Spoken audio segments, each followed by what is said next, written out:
شغل فيديو؟ شغال هو دلوقتي. دي عملية إصلاح حنفية غسالة مفوتة زي ما احنا شايفين كده، مفوتة خالص ما تغسلش. هنقفل المحبس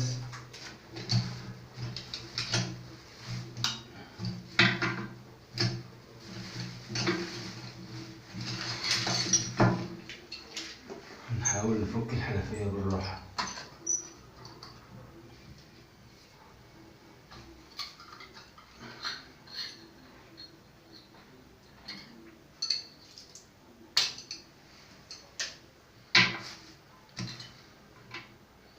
طبعا الحنفية نوعها من النوع العادي، هنركب حنفية نوع عقاري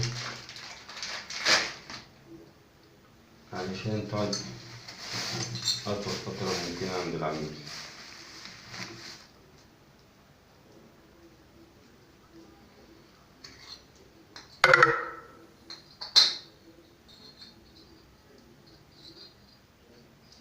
هنلف الاسطوبة، يفضل الاسطوبة تبقى أحسن من الأميانت عشان الأميانت بيحل بعد كده بسهولة، ممكن تحصل عملية تسريب.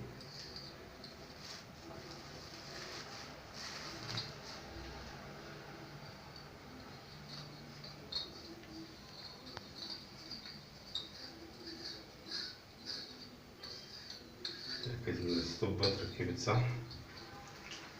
نحاول بقى تركيب الحنفية.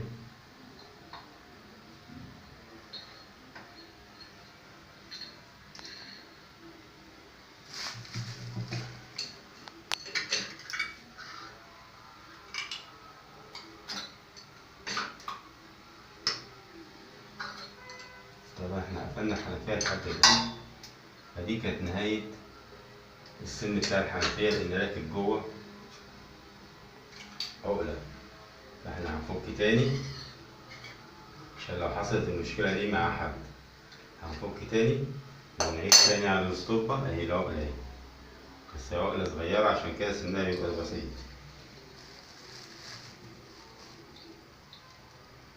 هركب اسطوبة تاني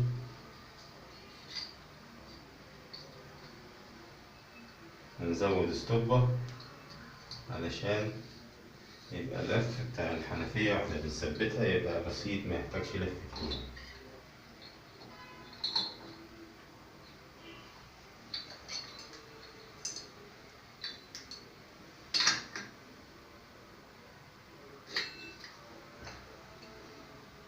نجرب كده. جابت مية بقى عشان احنا فاتحين الحنفية كده، قافلينها كده كده كده. يبقى احنا كده انتهينا من تركيب حنفية الغسالة. نركب الخرطوم